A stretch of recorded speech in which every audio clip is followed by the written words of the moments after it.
Today we're going to use that packet of mince I'm almost certain you've got in your freezer, along with the canned tomatoes in your pantry, some onions, some garlic, really simple stuff, and we're going to make Greek Keftedes, otherwise known as meatballs.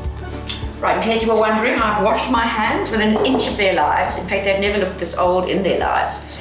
I've got about 500 grams of lean beef mince. If you want to mix pork mince and beef mince, then knock yourselves out.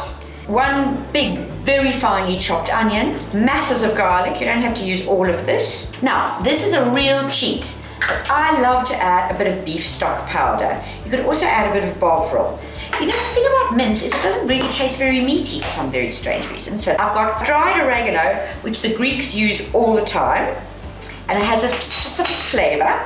Now, I'm going to wash my hands again. Right, returning with very clean hands. Salt.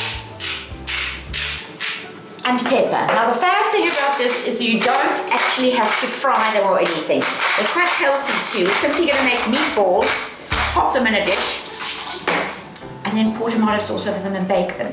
This is how it's going to work. Now for some reason, that I have to sound entirely certain of, the Greeks make them into sort of these like bullet-shaped meatballs. So that's what I'm going to do because I don't want to mess with success. And you just simply put them into the bowl sort of right next to each other. Once you've prepared the meatballs, you're just simply going to toss over a fresh tomato sauce. Now, we made one last night. Really just onions, garlic, canned tomatoes or fresh tomatoes, a bit of sugar, some bay leaves, you've got them. And then 200-degree oven for about half an hour. So there we have it. Delicious Greek Keftedes, smelling beautiful of oregano and garlic.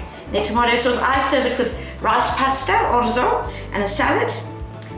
So, lockdown just got a whole lot more delicious.